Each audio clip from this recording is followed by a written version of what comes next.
Hi folks, welcome to video number 2. I want to focus on practical teaching tips in this video, but before I do, I want to briefly summarise what I said in video number 1. I've boiled it down to these 5 main points. 1. Less grammar. 2. Give lots of pronunciation practice. 3. Focus on common vocabulary. 4. Provide comprehensible input. And 5. Make everything memorable. As you can see, the first 4 points are about what aspects of the language we should focus on, and the 5th one relates to how we should do it.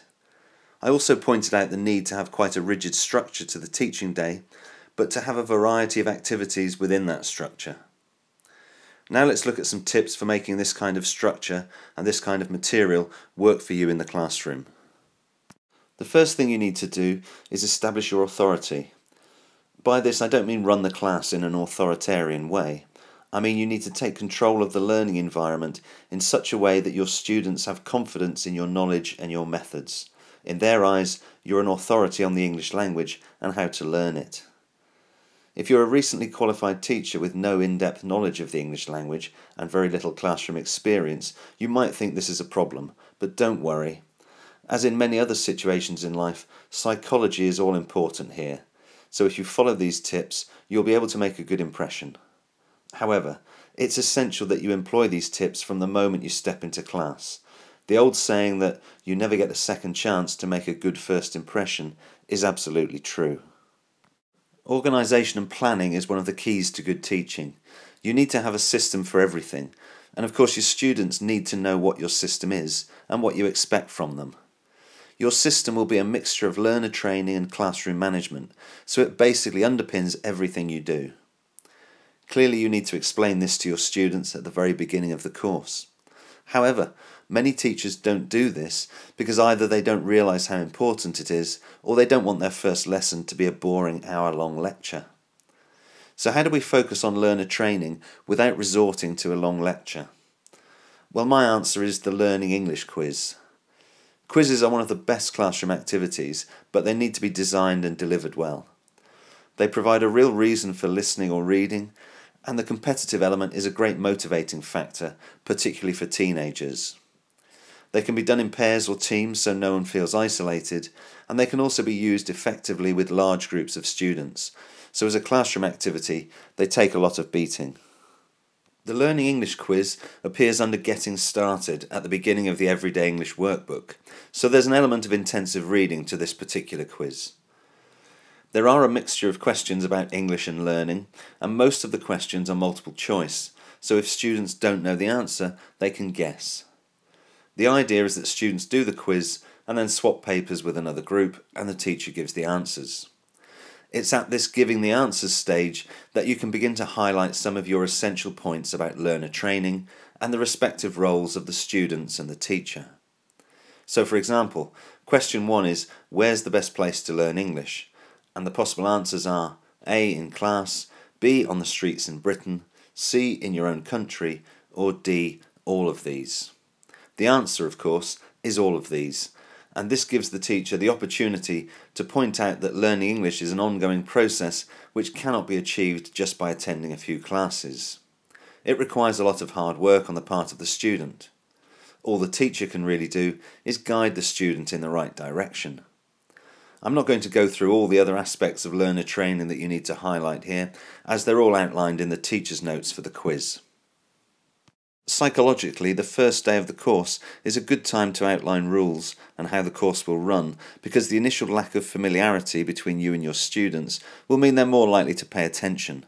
But don't expect them to absorb everything you say about language learning in one sitting. They will need constant reminders. For this reason, I've produced posters which you can display in class and refer to often, particularly the 12 Golden Rules for Learning English in Class. If you don't have access to the posters, you could make something yourself, but a commercially produced poster looks more professional and is a more powerful way of reinforcing your message on language learning. Once you've gone over the rules for learning, it's time to go over the daily timetable so that your students understand that the course is planned and has specific objectives. While going over the course content, it's a good idea to point out that you have a lot of stuff to cover and that someone has paid a lot of money to send them on the course, so you expect everyone to be punctual. Teenage students are generally happiest when they're doing oral activities which don't require any preparation on their part, and generally most resistant when they have to produce any kind of written work. This means that of all the activities on the timetable, journal writing and presentation preparation are likely to meet the most resistance. However, if your students have the Everyday English workbook, you should make journal writing non-negotiable. There are several reasons for this. 1. Getting students to be adventurous and creative with the language will help them learn. 2. Completing the journal during the course will give them a sense of achievement at the end. 3. You need to establish a balance in class between focused written work and less structured oral activities. And 4. It takes the pressure off you for 20 minutes or so while they're doing it. If you highlight the journal writing sessions and presentations as part of a planned syllabus on the first day, there will be much less resistance to doing it later on. If anyone questions any aspect of the syllabus, a useful tactic is to point out that this syllabus has been imposed on you by an absent third party, such as your boss or the company, so changing it is not within your control. The first day is also a good time to mention certain other motivating factors. For example, if students are given a certificate containing some kind of assessment at the end of the course, you can use this as leverage. Point out that you will base their assessment not just on their language ability, but also on their attitude and effort during the course. If you intend to use some kind of team point scoring or reward system for good work and behaviour throughout the course, you need to explain that on the first day. The record of any point scoring can be kept secret until the end of the course, or can be displayed so everyone can see their progress. If you're going to do the latter, it's important that you manipulate the scores to some extent to keep them relatively even. Otherwise it will become demotivating for the team which has no chance of winning. Okay, so just to recap, here's a checklist of things you should cover on the first day. Learner training using the Learning English quiz. By that I mean what's involved in language learning, the role of students and teacher, etc. Classroom rules. Display posters if you have access to them. Outline the daily timetable. Make reference to the end of course certificate. And explain any team or point system that you intend to use on the course. Just by doing these things, you'll give yourself a massive boost in confidence and classroom management. Before we look at the topic-based element of the lesson, look at the top of the second page in each unit. There's a panel like this with spaces for students to put in the date, something which happened on this day in history, and an idiom of the day. There's also a did you know type fact. If you're having trouble reading that, it says only about 1/3 of the world's population eats with a knife and fork. The idea of this is to give you a few random talking points for the beginning of each lesson. If you go to silverhammerpublications.com, you can download a list of things that happened for every day from the 15th of June to the 31st of August, and a list of idioms, together with an explanation of the difference between an idiom and a proverb. Just select On This Day in History from the For Teachers drop-down menu. Choose one of the events from history and either dictate it or write it on the board for students to copy. Do the same with one of the idioms on the list, or use a different one if you prefer. Explain the idiom by giving some example sentences and make sure students understand the event from history and the did you know fact. There are thousands of idioms in English, so trying to learn lists of them out of context would be a fruitless task, but they are the kind of thing that students like to learn because they feel like they're learning real English in inverted commas. That is, something beyond purely neutral functional language.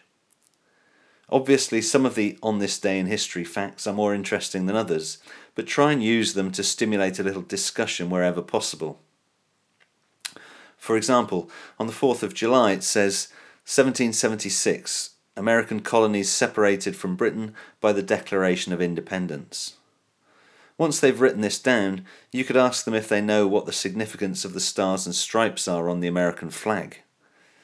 If you don't know, the 13 stripes represent the original 13 states that broke away from Great Britain, and the 50 stars represent the current 50 states. You could also ask them if they know which were the last 2 states to become part of the USA. And again, if you don't know, that's Alaska and Hawaii. Then you could ask if they know how Americans celebrate on the 4th of July, and ask them if they have a similar national day in their own country and what they do on it. Obviously, all this depends on the level of your students, but with a little thought you can get a lot of classroom mileage out of very little material in this way. There's no fixed amount of time you should spend on this. Too much depends on the language level of your students, their level of interest and yours, but it would be unwise not to use it for the first 5 or 10 minutes at least. To use a couple of idioms, this is low-hanging fruit, and to ignore it would just be leaving money on the table. Now let's move on to lesson content. Look at the topic in the book for the next day and read the accompanying teacher's notes and think about how you will approach the topic, particularly how you're going to get students to speak, as this is one of your main aims. One of the most difficult things for an inexperienced teacher to do is predict what a class is and isn't capable of and how long things will take. These are things that you can only learn from actually doing things with your class. There's no shortcut. However, what you can do is be prepared to think on your feet. For example, if you have an exercise which they're struggling with, you can make it easier by putting mixed up answers on the board. If they finish an exercise more quickly than you anticipated, give them some kind of logic puzzle to work out. Don't be obsessed about the level of the students and the level of the material you're using, because topic-based tasks are much more usable across a range of abilities than exercises where the focus is on grammatical accuracy. For example, low-level students can give their opinions about British food in exactly the same way as higher-level students. The only difference is in their level of fluency and accuracy. With lower-level students, expect to feed them more of the essential vocabulary and focus on getting meanings across. With higher-level students, encourage them to be creative and take risks with their language and be more demanding on pronunciation and grammatical accuracy. A quick word now on error correction. The jury is still out on whether correcting student errors in class has much effect on their learning, but it's one of those traits which defines us as teachers. In short, students expect to be corrected. In fact, they often see this as our primary role. Lack of error correction is also something that regularly appears in British Council reports after inspectors have carried out classroom observations. So why do teachers frequently miss opportunities for error correction? Well, for inexperienced teachers, accurately identifying errors is a problem. You know something is wrong and you know what the correct form should be, but it's not always easy to see why the student made the mistake, and identifying the reason is a big part of being able to explain it. Classifying errors and deciding if to correct and how to correct are split-second decisions to make during a speaking activity, so it makes sense to always note down any errors you hear.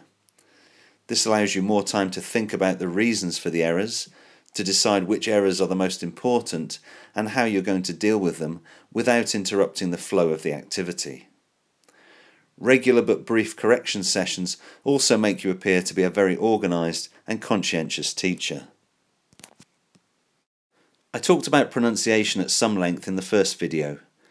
The idea is not for students to develop perfect pronunciation, modelled on that of a small percentage of people in the south of England, but to have pronunciation which can be understood, regardless of whether their listeners are native or non-native speakers. It's useful to draw this diagram on the board to illustrate how strong accents, which are essentially sounds and stress patterns which deviate from an accepted standard, make understanding difficult.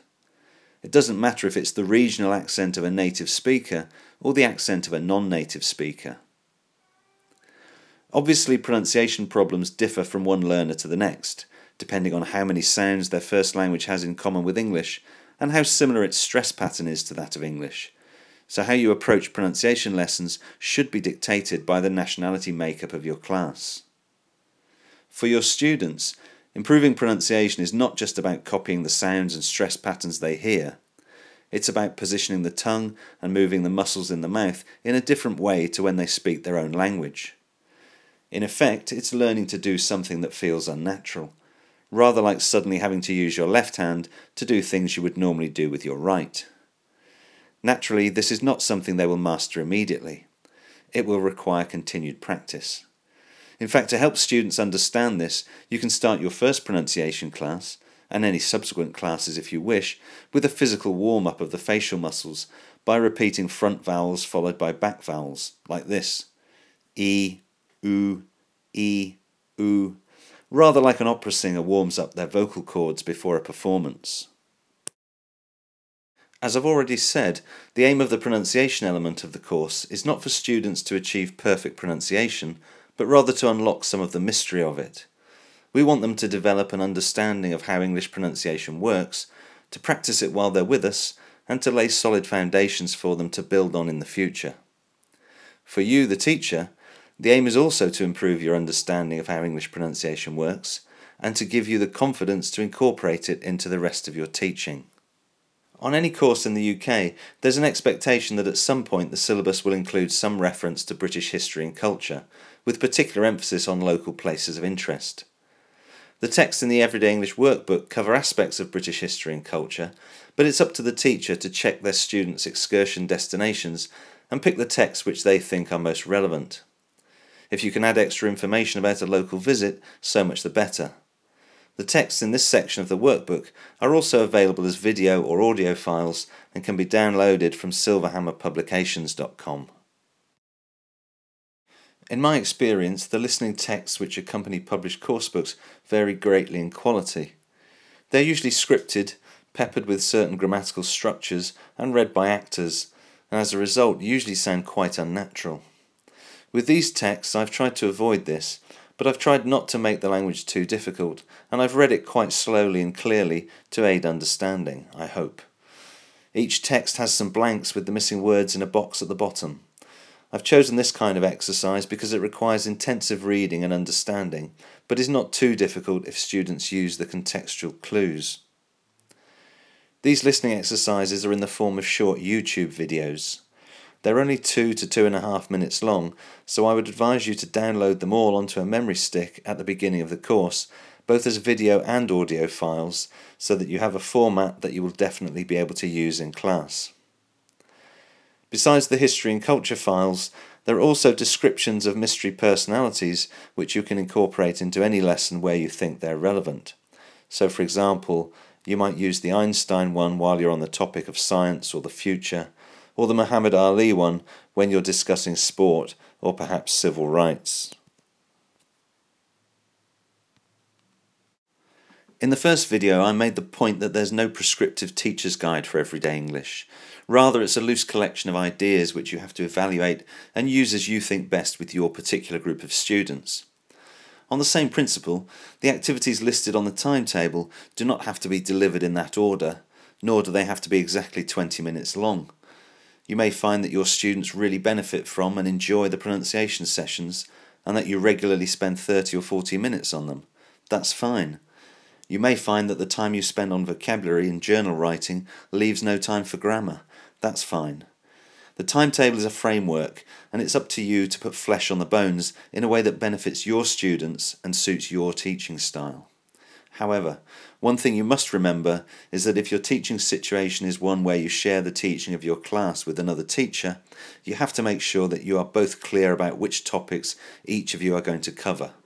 The last thing you want to do is begin a lesson only for your students to say, "We've done this."